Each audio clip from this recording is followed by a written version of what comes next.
सुभाष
प्रधान जी से और भाई बदन यादव जी जो लव कुश रामलीला कमेटी के प्रधान भी हैं, उनसे मेरे नम्र निवेदन है कि वो जल्दी से जल्दी आए।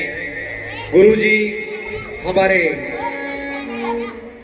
लव कुश रामलीला कमेटी के संरक्षक पंडित डी.के. शर्मा जी आरती की तैयारी पूरी कर ली है।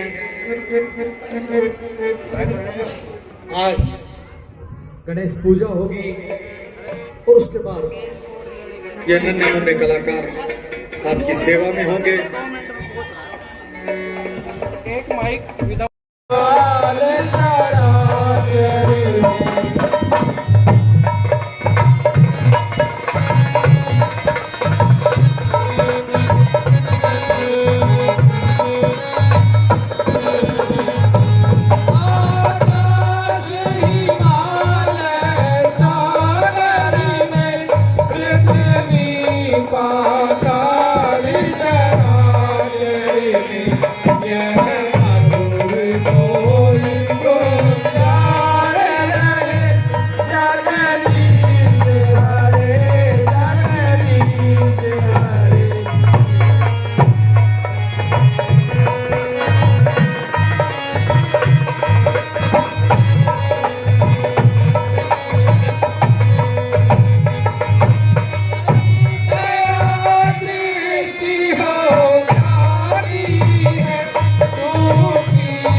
स्वागत। ये बेला आपका भी फर्ज है जोरदार तालियां बजा के, जोरदार तालियां बजा के। बैंड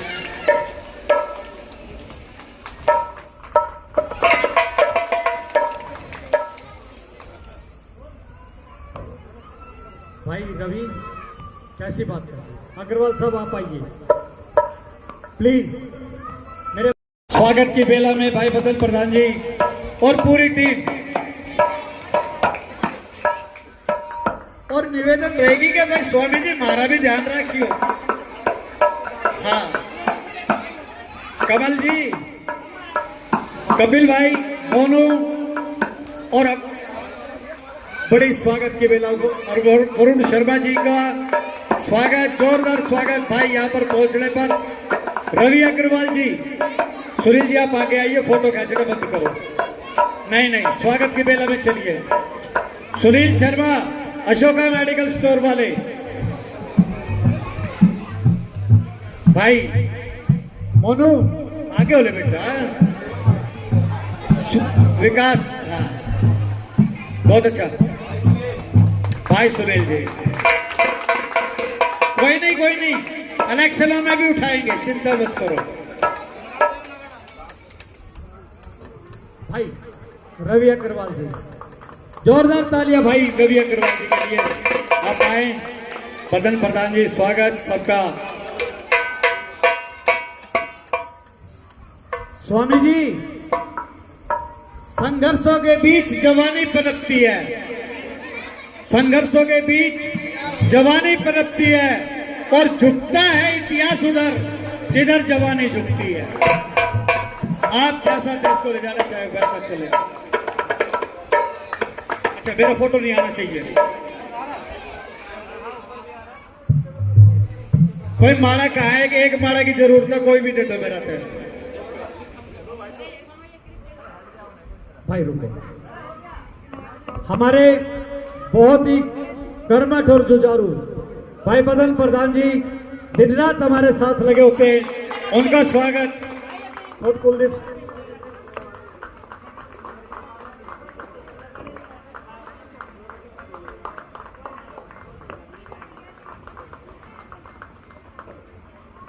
भाई माइक चालू रख, नहीं तो एनर्जी कम हो जाएगी।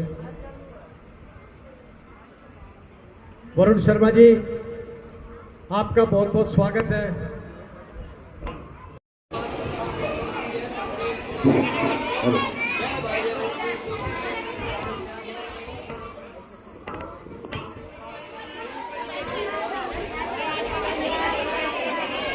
हेलो भैया, आवाज डाउन कर लो, माइक्रोफोन दो वाला।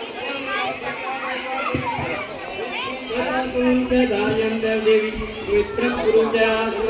ओम नमस्ते नमस्ते नमस्ते नमो नमः। ओम दीपम दीपम देवरूपम कर्माक्षी धर्मश्रीलिंगम यत्ते कामं सुनापि जाते कावचिंत्रो भवा।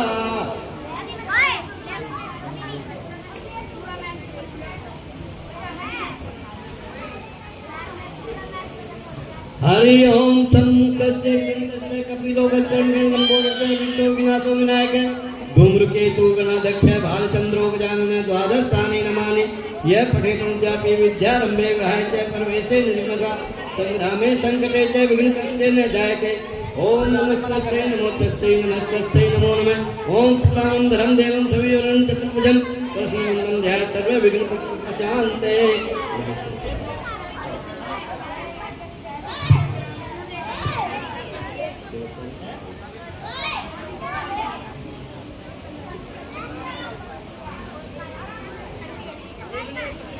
ओम वक्रुण्य महाकाव्य कोटि सूर्य समप्रभैर्विकरुणदेव सर्वकार्येषु सर्वदा सर्वमंगल मांगल्ये शिवे साक्षात्के शरण्ये त्र्यंबके गौरी नारायणी नमोस्तुते। सर्वदा सर्वे कार्येषु नास्ति तेषां मंगलं येषां हृदितो भगवान् मंगलाय तनो हरि।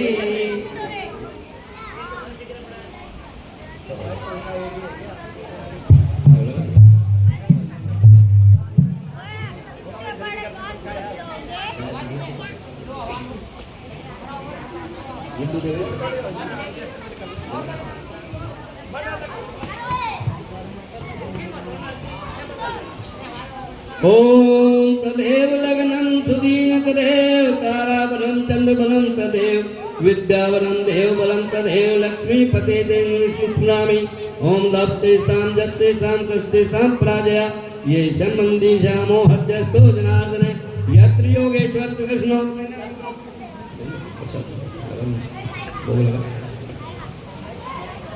यत्र योगेश्वर कृष्णो तत्र पार्थो धनुद्रे तत्र श्री विजय धरती सूर्य निर्मिमं ओम नित्यंतो महायजना वरयुपास्ते तेतां नित्यं मोक्षं भयामि ओम स्मृते सकल कल्याणं भागं यत्र जायते स्मृति तस्मत् चिन्तामि शरणं हरि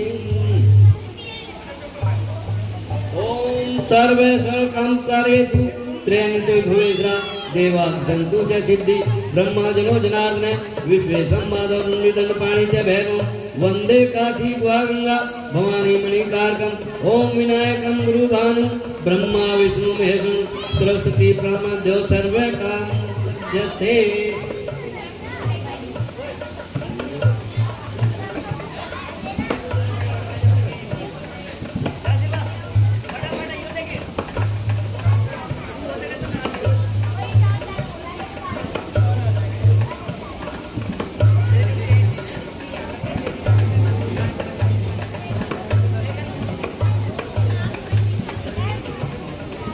जय गणेश जय गणेश जय गणेश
की जय।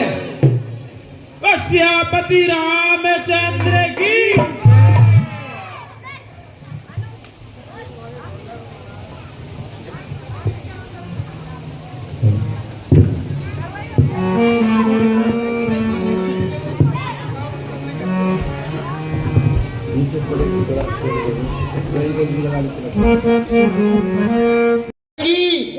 महाराज दशरथ की, महाराज दशरथ की।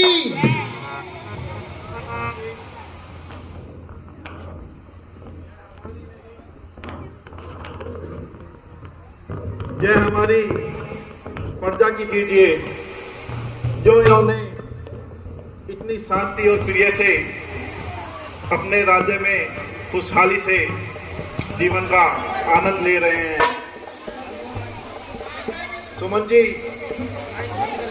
यूं तो दुनिया में अनेक राजा राज्य करते हैं, किंतु कुछ ही ऐसे राजा हैं जो धर्म को समझने वाले और राजनीति में ज्ञान रखने वाले होते हैं। जिस राज्य में राज्य नहीं होता वो मरघट के समान होता है। प्राणी में प्राण ना हो वो प्राणी मरघट के समान होता है। तो राज्य में राजा का न्याय ही प्रजा का उज्जवल भविष्य का एकमात्र मार्ग होता है, जी महाराज। जिससे राज्य को आगे बढ़ाने में समृद्धि मिलती है। जी महाराज। सुमन जी, बतलाइए, प्रजा में सभी कुशल मंगल तो हैं? महाराज, प्रजा में सभी कुशल मंगल हैं। अभी तो एक नवयुवक आपसे भेंट करने की इच्छा रखता है। सुमन जी, आप जाइए, उन्हें आदर सहित दरबार में लेकर आइए। जी महाराज, मैं अभी सैनिकों को आज्ञा देता हूँ कि वो जाके उस नवयुवक को ले आए।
पुत्र, आपको किस प्रकार से आना हुआ?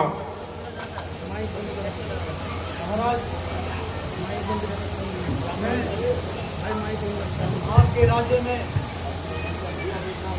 मेरे माता पिता यात्रा के लिए मुझे इस यात्रा का उद्देश्य जाना चाहते थे। इसके हेतु में आपसे आज्ञा लेने आया हूँ।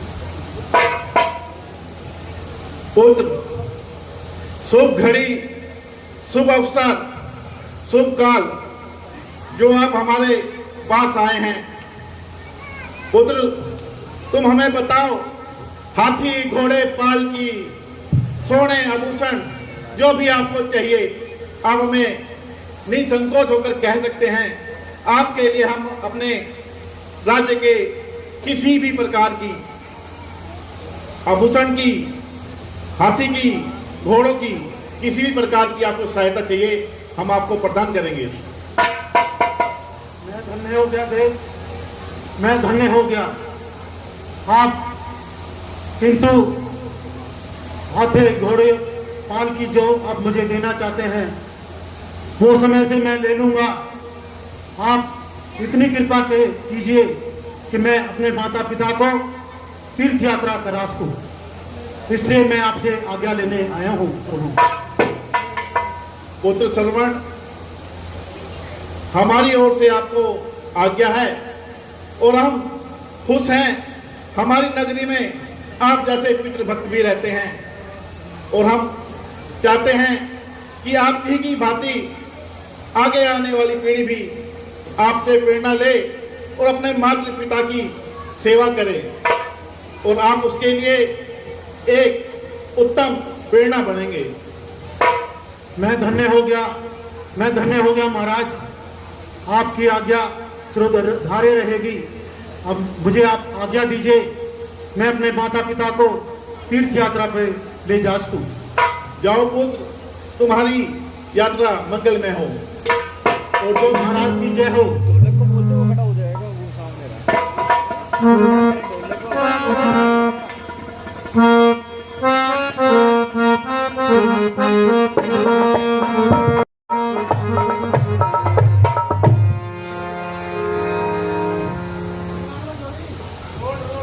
सुमन जी।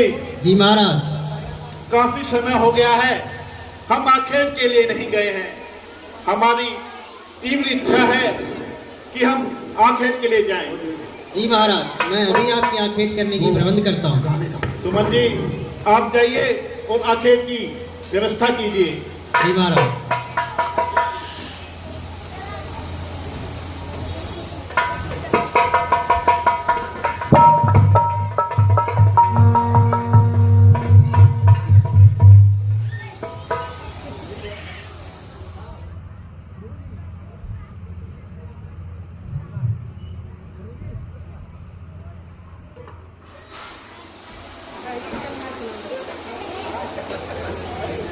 महाराज, आखेट का सारा प्रबंध हो गया है।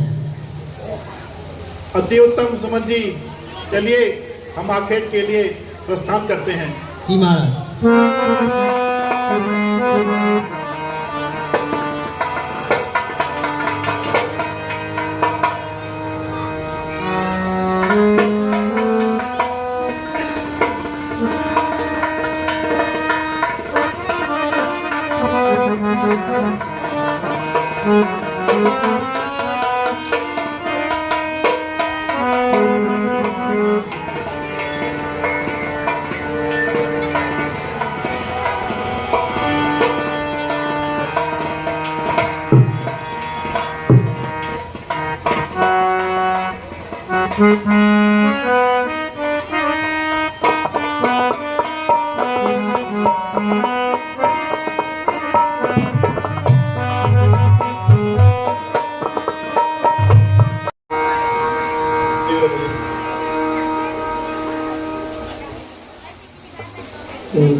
पुत्र श्रवण, अब हमें भ्रमण करते करते बहुत वक्त बीत गया है। पुत्र, अब हमें प्यास लग रही है। तुम शीघ्र ही जाओ और हमारे लिए जल का प्रबंध कर दो।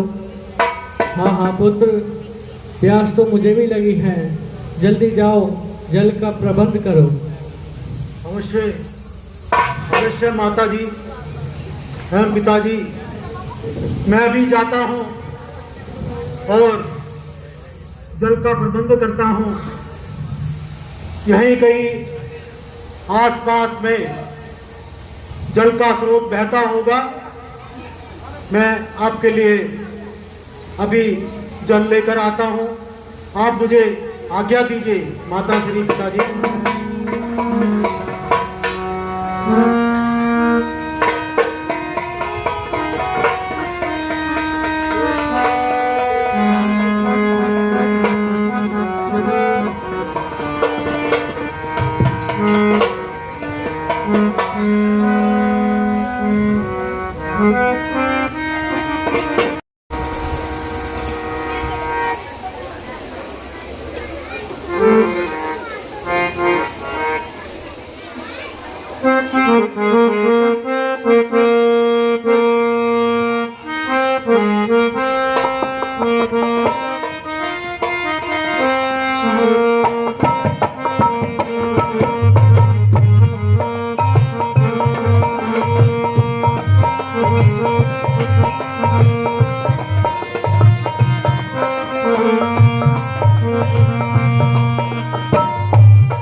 सुमन जी,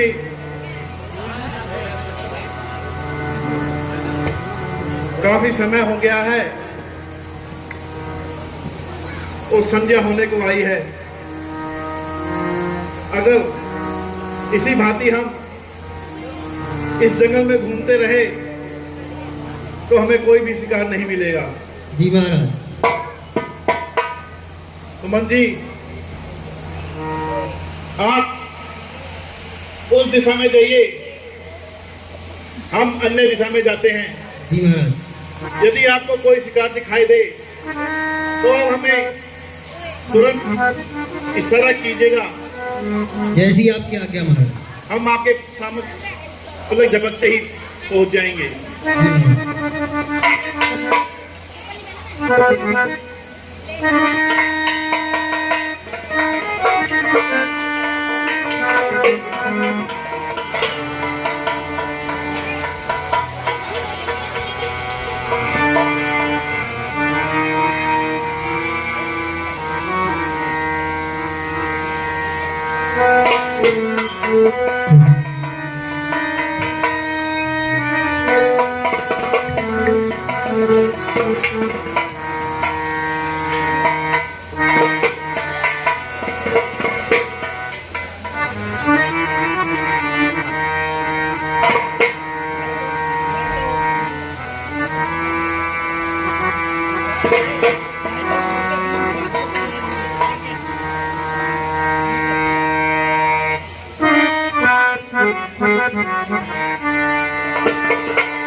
यह क्या स्वर सुनाई प्रतीत होते हैं?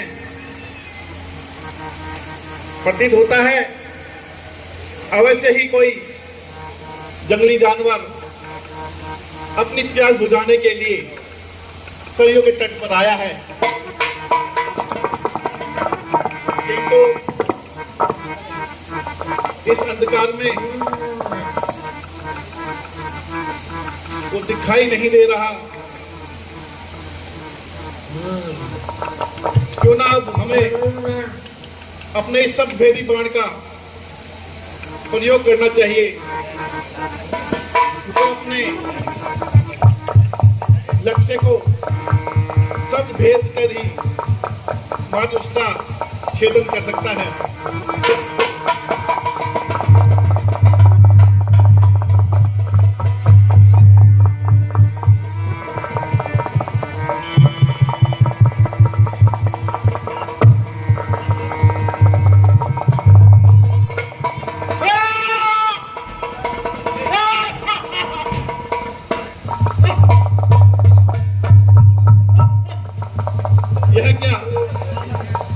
यह क्या स्वर सुनाई देते हैं? प्रतीत होता है यह कौन?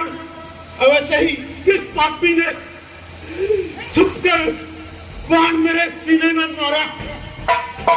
पापी तू कौन है? टिकली सर के साथ ही एक रुधिर की धार,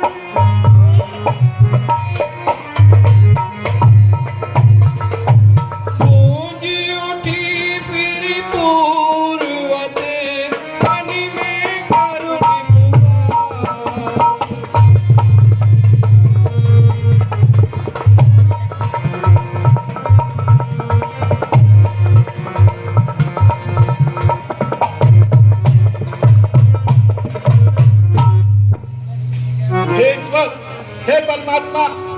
ये क्या मुझे हो गया?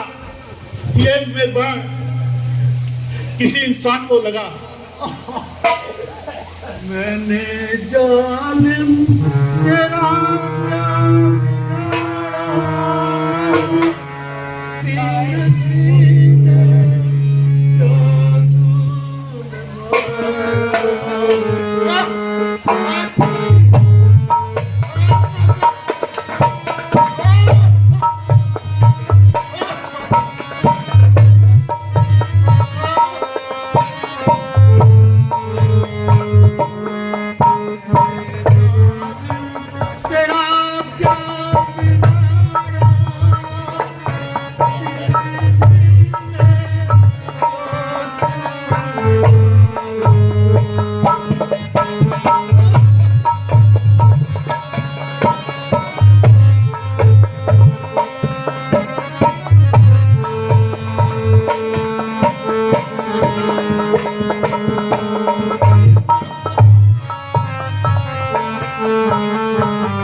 अपने प्राण घातक से कुछ तो बोलो। निकाल कर अपने कुछ शब्दों को मेरे लिए कोई। आप कौन है राजन? ये क्या किया आपने? आप मुझे बतलाओ तो सही, आप कौन हैं और आपका क्या उद्देश्य था? ये बाण को छोड़कर और मेरे सिले को मार दिया आपने।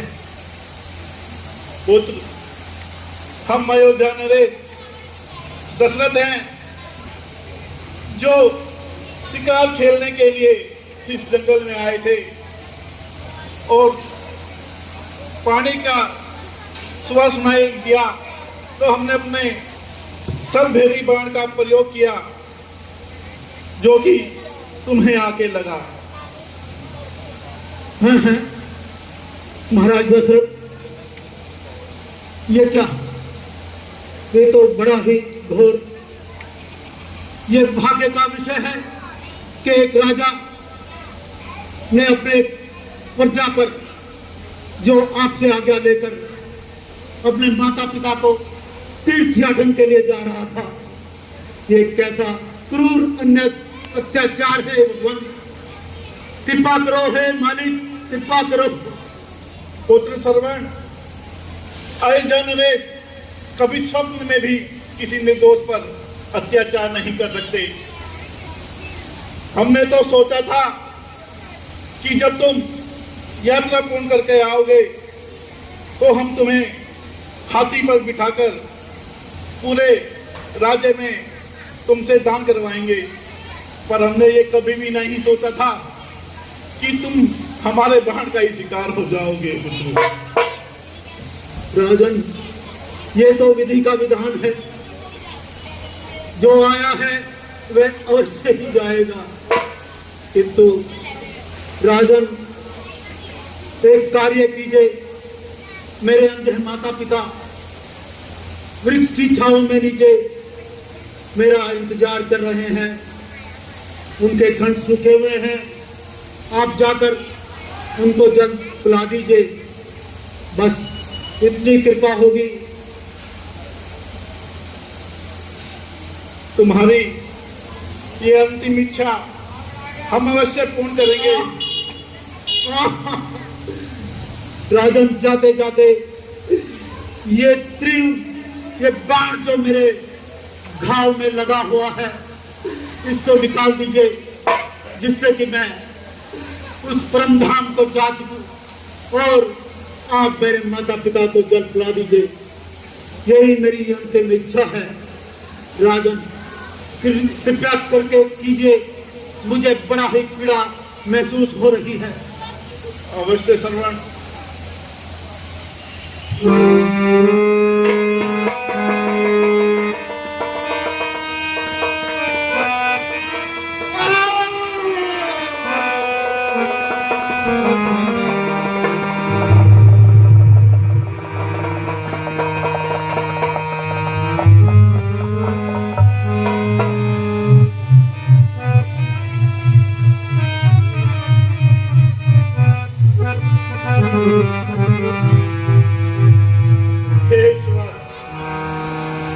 ये आज मेरे इन हाथों से क्या पाप हो गया?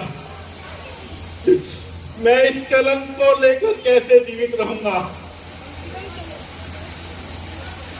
पर श्रवण कुमार की अंतिम इच्छा थी कि उसके अंधे माता पिता पेड़ के नीचे बैठे हुए पानी की राह देख रहे हैं।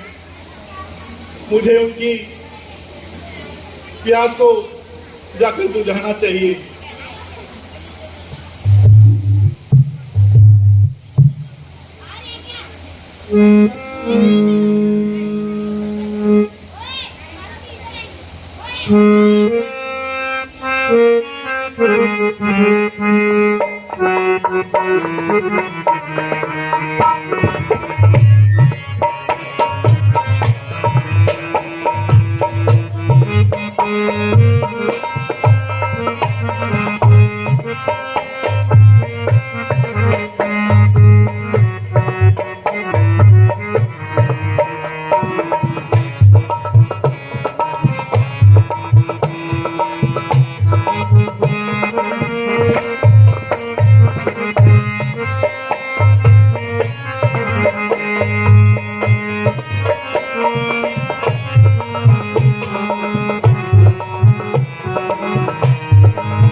हेलो।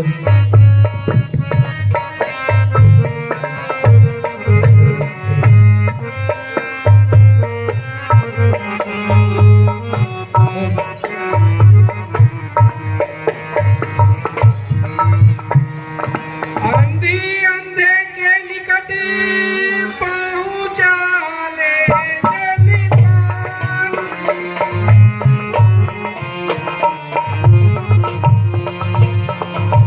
बोला जाता था नहीं पाप रहा।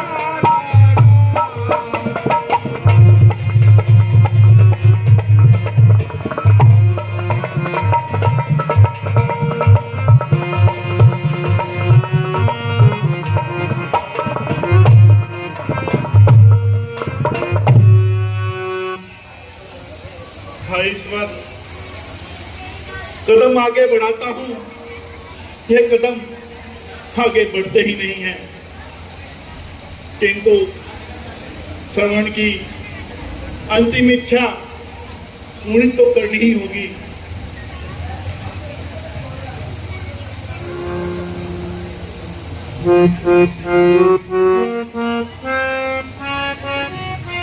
लगता है आ गया श्रवण। श्रवण बेटा आ गए, जल ले आए। तुम्हें आने में देर हो गई तो तुम्हारी माता चिंता करने लगी। मैंने कहा सरयू में स्नान कर रहा होगा। संकोच न कर दात, हम दोनों में से तुम्हें कोई कुछ नहीं कहेगा।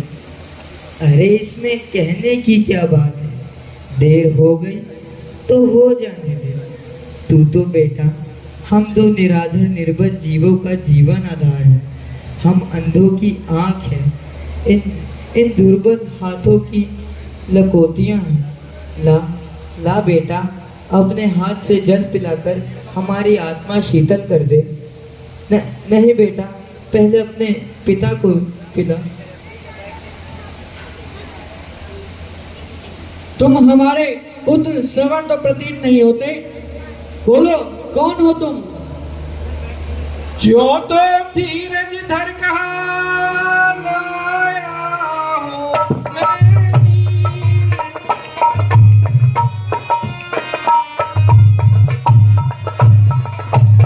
कहते तो कह गया पर पानी हुआ शरीर।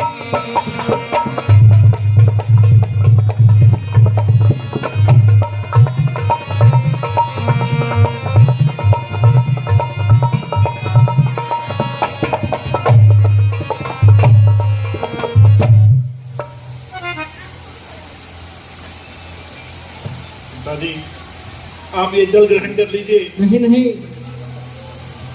नहीं नहीं, हम अपने पुत्र के हाथ से ही जल ग्रहण करेंगे।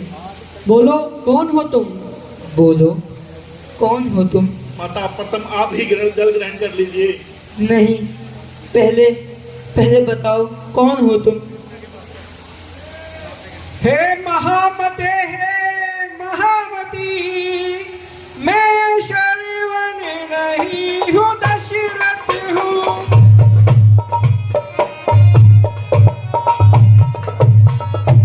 वह बड़ी भागी परिवार पिता, मैं एक अभागा सारथी हूँ।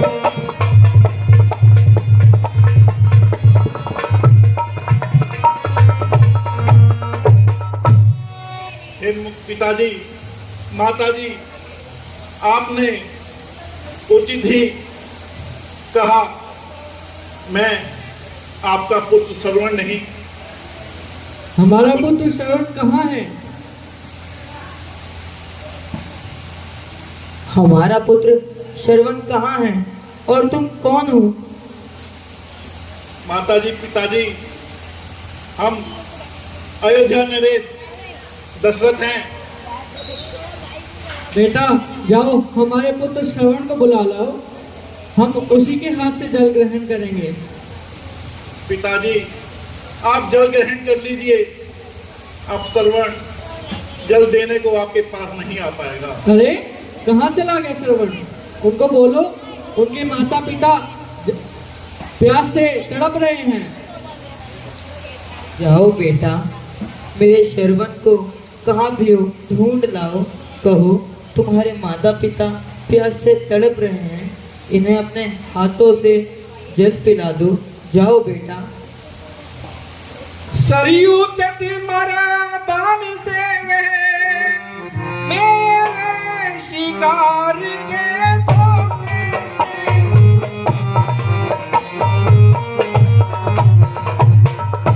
अपना ही पाव कुल्हाड़ी से कट गया काट के बदले में।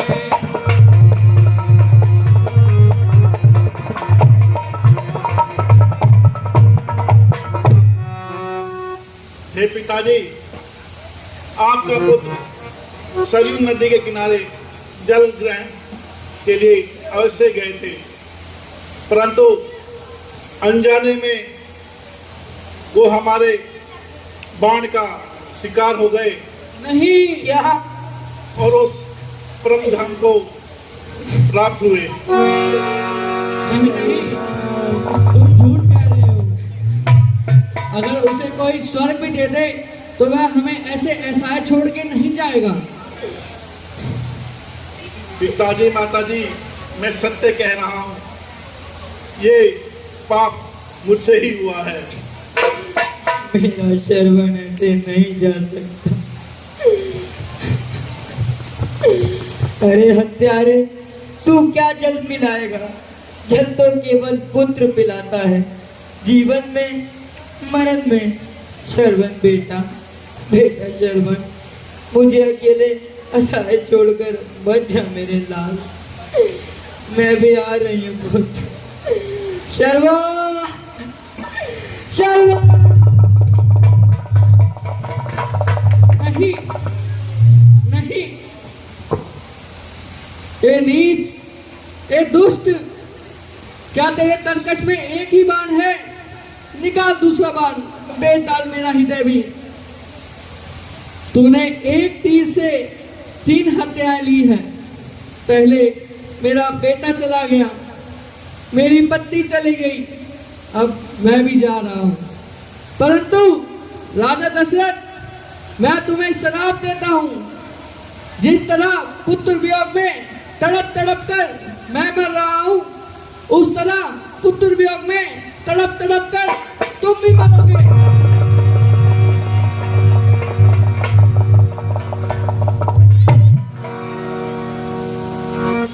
ईश्वर, यह काज क्या घड़ी रची है? एक एक हत्या का दोषी मैं हूं। हे परमात्मा, हे ईश्वर, ये रघुकुल नरेश दुनिया को क्या मुख दिखलाएगा? मैंने अपने कुल का मुख काला कर दिया। मैं किस प्रकार अब जीऊंगा? हे धरती, तू फट क्यों नहीं जाती? हे आकाश, तू नीचे क्यों नहीं आता? हे हवाओं, तुम मेरे प्राण क्यों नहीं ले लेते? आज मुझ पर 3 मृत्यु का कलंक मेरे माथे पर लगा है।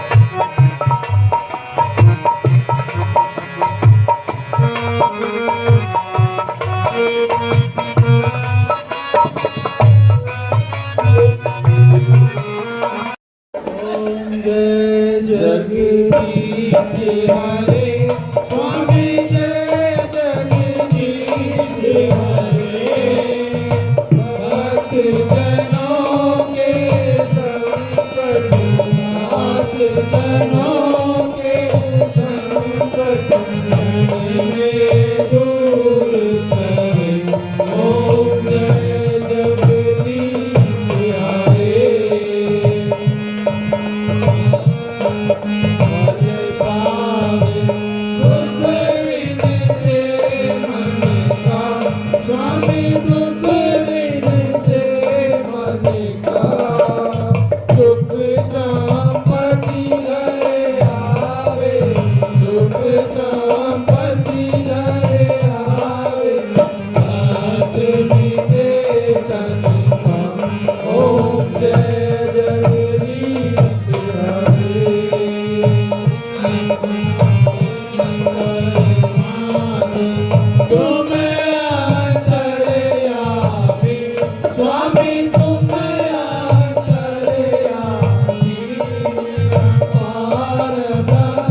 की जय।